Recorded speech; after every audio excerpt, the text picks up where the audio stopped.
Armenian occupation of a part of Azerbaijani territory, which continues despite condemnation from the international community and relevant United Nations resolutions, Azerbaijan has more than 1 million refugees and displaced persons. More than 250,000 of them came to Azerbaijan from Armenia. Besides having to leave their historical land, they faced mass killings, abuse and beatings. The history of the deportation of Azerbaijanis from their historical territories in western Azerbaijan spans centuries.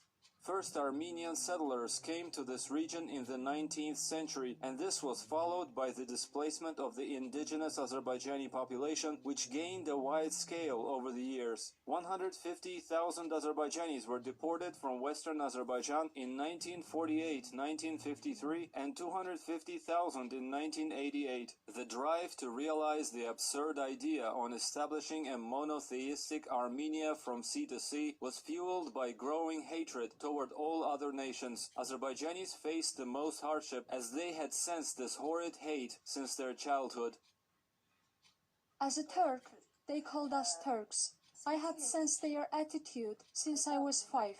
Our neighbors, Armenians, wanted to kill my father. They were holding his throat and trying to strangle him.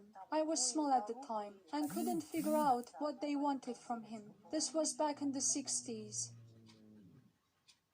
Sanubar Saralli, a refugee from Kirovakan, experienced all the horrors of the policy of ethnic cleansing pursued by Armenian nationalists. According to Saralli, the situation facing Azerbaijanis in Armenia was getting worse and worse year on year. From the mid-80s, Armenian nationalists, now with full support of the authorities, unleashed open standoff. Azerbaijanis began to lose their jobs, and their children were simply not allowed to attend school. Azerbaijanis could not buy food in stores and markets. Power supply and phone communication were being cut off in their homes. Water and gas supply was restricted. Armenian nationalists could easily attack Azerbaijanis on the street in broad daylight, sparing no women, children, or the elderly.